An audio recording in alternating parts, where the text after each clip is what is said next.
शिक्षक साथियों नमस्कार। आपका एक बार फिर से स्वागत है टोटल नॉलेज एजुकेशन चैनल पर। 1 मई 2026 से मकान सूचीकरण का कार्य प्रारंभ होने वाला है।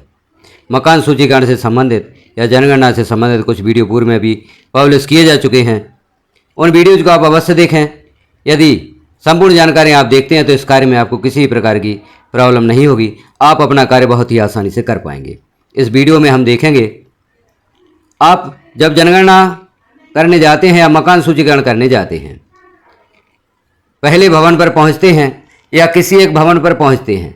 अब भवन एक है, जनगणना मकान भी एक है, लेकिन उसमें एक से अधिक परिवार निवासरत हैं।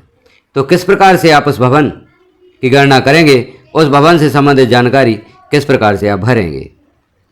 तो आप HLO ऐप को ओपन करें। यहाँ पर पिन आपने जनरेट कर लिया होगा, तो जब भी आप ऐप को ओपन करेंगे तो यहाँ पिन आपको दर्ज करना होगा। यह ट्रेनिंग ऐप है और जब आपको एक्चुअल ऐप डाउनलोड करना होता है, उस एक्चुअल ऐप को आप डाउनलोड करेंगे। वहाँ पर अपनी ID और पासवर्ड से एक नया पासवर्ड बनाएंगे और पिन जनरेट करेंगे। उस पिन के द्वारा आप इस ऐप को हर बार ओपन करेंगे। तो यहाँ पर पिन दर्ज करें और ऐप को ओपन कर लें। तो यहाँ पर आप देखें ट्रेनिंग ऐप, चूँकि यह अभी ट्रेनिंग ऐप है, ट्रेनिंग ऐप पर हम जानकारी समझ रहे हैं। आप भी जो भी प्रैक्टिस करना चाहते हैं तो ट्रेनिंग ऐप पर कर लें, क्योंकि जब रियल ऐप आपको डाउनलोड करना होगा, उसे डाउनलोड करके और आप सही मकान गणना का कार्य प्रारंभ करेंगे। वहाँ पर यदि किसी प्रकार की आपसे त्रुटि हो जाती है तो उसमें सुधार की कम संभावना होती है। तो अभी आप जितना चाहें उतना प्रैक्टिस इस ऐप पर कर लें। तो यहाँ पर हम जो जानकारी देखना चाहते हैं उसे आगे देखते हैं। यहाँ पर जानकारी आपने फिल कर ली होंगी। अब नीचे आप देखें मकान सूचीकरण का कार्य प्रारंभ करना चाहते हैं तो नीचे जो लिखा हुआ है मकान सूचीकरण कार्य, इस पर क्लिक कर दें। और इस पर क्लिक करेंगे यह मैसेज शो होगा। इस ऐप में प्रारंभ तिथि 30/4/2026 तक डाले गए सभी डेटा को परीक्षण डेटा माना जाएगा और 30/4/2026 को हटा दिया जाएगा। तो इस पर आप कितनी भी प्रैक्टिस कर सकते हैं। अब आप मकान सूचीकरण का कार्य प्रारंभ करना चाहते हैं तो मकान सूची की प्रविष्टि इस बॉक्स पर आप क्लिक कर दें। अब इस पर क्लिक करते हैं तो लाइन क्रमांक यहाँ पर स्वतः ही, यहाँ पर जैसे आप देख रहे हैं लाइन क्रमांक स्वतः ही यहाँ पर प्रदर्शित हो रहा है। अब भवन नंबर आपको यहाँ पर दर्ज करना है। तो यहाँ जैसे पूर्व में ही बताया गया है, यदि आप पूर्व में इस भवन की गणना कर चुके हैं तो दोहरा पर क्लिक कर देंगे तो वही भवन यहाँ पर प्रदर्शित होगा जिसकी आप पूर्व में गणना कर चुके हैं। और यदि नया भवन यहाँ पर दर्ज करना चाहते, चूँकि हम नए भवन से संबंधित जानकारी देखेंगे। नया भवन एक भवन है और एक ही जनगणना मकान है, लेकिन उसमें परिवार 2 या 2 से अधिक हैं। तो आप किस प्रकार से इस भवन की गणना करेंगे। तो यहाँ भवन नंबर आप दर्ज कर दें। यहाँ क्लिक करेंगे तो भवन नंबर दर्ज करने हेतु यहाँ पर ऑप्शन उपलब्ध हो जाता है। अब देखते हैं हम कौन सा भवन आपको दर्ज करना है। यह जानकारी आप कैसे प्राप्त करेंगे। पूर्व में आप कुछ भवनों को दर्ज कर चुके होंगे, तो जो यहाँ पर एरो का चिन्ह बना हुआ है इस पर क्लिक करेंगे तो आप देख रहे हैं 6 भवन आप यहाँ पर दर्ज कर चुके हैं। अब आपको 7वां भवन दर्ज करना है। तो यहाँ हम भवन नंबर 7 दर्ज कर देते हैं और आगे हम देखते हैं भवन नंबर आपने 7 दर्ज कर दिया। जनगणना मकान, अब चूँकि नया भवन है तो जनगणना मकान यहाँ पर नया होगा, तो आप नया पर क्लिक कर दें। नया पर क्लिक करेंगे तो अगला जनगणना मकान जो भी आपका है, आप पूर्व में गणना कर चुके हैं, जनगणना मकान पूर्व में दर्ज हो चुके हैं, तो जनगणना मकान यहाँ पर स्वतः ही प्रदर्शित होता है। यदि आप दोहराएं भी करेंगे तो यहाँ पर जनगणना मकान स्वतः ही प्रदर्शित होगा। तो हमने नया पर क्लिक किया है और नया पर आपने क्लिक किया। अब अगला पर क्लिक कर दें तो SEID के संदर्भ में आपसे यहाँ पर पूछा जाएगा, मैसेज शो होगा। तो यदि फैमिली ने, जो भी परिवार है, उसने अपनी 100 गणना कर ली है तो वहाँ पर क्लिक कर देंगे, नहीं की है तो नहीं पर क्लिक कर देंगे। अब जनगणना मकान से संबंधित आपको यहाँ पर जानकारी दर्ज करना है। जनगणना मकान के फर्श में प्रयुक्त सामग्री, जैसे हम यहाँ सीमेंट सेलेक्ट करते हैं और दीवार है मकान की, उससे संबंधित यहाँ पर ऑप्शन हम सेलेक्ट करते हैं और अगला पर क्लिक करेंगे। इसी प्रकार से छत से संबंधित जानकारी आपसे पूछी जाएगी। तो छत यदि कंक्रीट की है तब कंक्रीट सेलेक्ट करेंगे, अगला पर क्लिक कर देंगे। अब जनगणना मकान के उपयोग का पता लगाएं। तो जनगणना मकान चूँकि आवास है तो आवास आप सेलेक्ट कर देंगे। यहाँ आवास हमें सेलेक्ट करना है तो आवास पर आप सेलेक्ट करें और अगला पर क्लिक कर दें। अब मकान की स्थिति, क्योंकि परिवार इसमें निवासरत है तो अच्छी स्थिति होगी, तो अच्छी आप यहाँ पर सिलेक्ट कर दें और अगला पर क्लिक कर दें। अब यहाँ देख रहे हैं आप परिवार क्रमांक स्वतः ही यहाँ पर प्रदर्शित हुआ है। तो परिवार क्रमांक यहाँ पर प्रदर्शित हो गया है। अब चूंकि एक भवन एक जनगणना मकान में कई परिवार हैं, यह जानकारी हम देखना चाहते हैं, तो इस परिवार से संबंधित पहले आप जानकारी भर दें।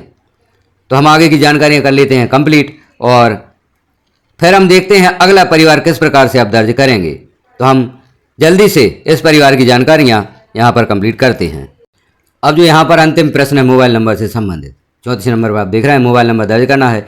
यदि परिवार के पास मोबाइल है तो आप उसका नंबर दर्ज करेंगे, यदि मोबाइल नहीं है तो यहाँ दर्ज करना आवश्यक नहीं है, क्योंकि परिवार के ही किसी सदस्य का मोबाइल नंबर यहाँ पर दर्ज करना है। पड़ोसी का मोबाइल नंबर यहाँ पर आप नहीं देंगे। जानकारी को आप सबमिट कर देंगे तो यहाँ पर जो आपने जानकारी भरी है वह जानकारी प्रदर्शित होगी। इसका एक बार और मिलान कर लें। यदि जानकारी सही है तो पुष्टि करें पर आप क्लिक कर दें।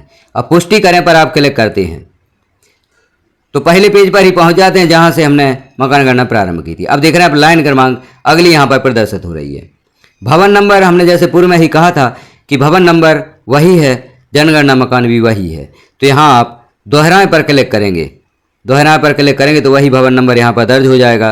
अब यहाँ जनगणना मकान भी वही है तो दोहराएं पर आप क्लिक कर देंगे, क्योंकि एक ही जनगणना मकान में 2 या 2 से अधिक परिवार हैं। दोहराएं पर आपने क्लिक किया तो यहाँ मैसेज प्रदर्शित होगा, आप जनगणना घर को दोहरा रहे हैं, कृपया पुष्टि करें। तो यहाँ पुष्टि करें पर क्लिक कर दें, क्योंकि हम जनगणना मकान दोहरा रहे हैं। तो यहाँ आप देख रहे हैं जनगणना मकान नंबर पूर्व का ही प्रदर्शित हुआ है। अब आप अगला पर क्लिक कर देंगे। अगला पर क्लिक करेंगे तो वही फिर आपसे पूछा जाएगा एक मैसेज स्वगणना के संबंध में, तो यहाँ पर नहीं पर क्लिक कर दें या हाँ पर क्लिक कर दें। अब जनगणना मकान के उपयोग का पता लगाएं। तो जनगणना मकान चूँकि पूर्व में हम दर्ज कर चुके हैं तो आवास है, अगला पर क्लिक करेंगे आप। जनगणना मकान की स्थिति अच्छी यहाँ पर पूर्व से ही प्रदर्शित हो रही है, क्योंकि हम पूर्व में जनगणना मकान से संबंधित जानकारी यहाँ पर दर्ज कर चुके हैं। परिवार क्रमांक यहाँ पर आप देखें अगला परिवार प्रदर्शित हुआ है, क्योंकि एक ही जनगणना मकान में कई परिवार हैं। तो पहले परिवार क्रमांक 8 था, यहाँ परिवार क्रमांक 9 प्रदर्शित हुआ है। तो इस प्रकार से आप एक भवन में कई परिवार दर्ज कर सकते हैं। तो अब इस परिवार की भी जानकारी आप यहाँ पर दर्ज कर दें जो अगला परिवार है। तो इससे संबंधित जानकारी भी हम शीघ्रता से भर लेते हैं और एक और परिवार यहाँ पर दर्ज करके देखते हैं। अब अंतिम प्रश्न में आप मोबाइल नंबर दर्ज करते हुए इस परिवार का सबमिट करें पर क्लिक कर देंगे। तो यहाँ जो जानकारी आपने भरी है वह यहाँ पर ओपन होगी। पुष्टि करें पर आप क्लिक कर दें। अब यहाँ आप देखेंगे फिर से उसी पेज पर हम पहुँच जाते हैं जहाँ से हमने मकान गणना प्रारंभ की थी। अब भवन नंबर दर्ज करें या चुनें। तो एक ही भवन है और उसमें अगला जनगणना मकान है, तो यहाँ पर वही भवन है जिसमें हम गणना कर रहे हैं। तो दोहराएं पर क्लिक कर देंगे। जनगणना मकान भी वही है जिसमें हम अभी गणना कर रहे हैं। तो यहाँ भी आप दोहराएं पर क्लिक कर देंगे। दोहराएं पर क्लिक करेंगे, मैसेज पूछा जाएगा क्या आप दोहराना चाहते हैं जनगणना मकान को। तो यहाँ पुष्टि करें पर क्लिक कर दें। पूर्व में 10 नंबर जनगणना मकान था वही यहाँ पर प्रदर्शित होता है। अगला पर आप क्लिक कर दें। अब यहाँ स्वगणना से संबंधित जानकारी पूछी जाती है, तो उससे संबंधित आप यहाँ पर ऑप्शन क्लिक कर दें। अब जनगणना मकान के उपयोग का पता लगाएं, तो आवास होगा। अगला पर क्लिक करेंगे। स्थिति जो आप पूर्व में भर चुके हैं वही है। अब यहाँ देखें परिवार क्रमांक 10 प्रदर्शित हुआ है। पूर्व में परिवार क्रमांक 9 प्रदर्शित हुआ था, क्योंकि एक ही जनगणना मकान में कई परिवार हैं।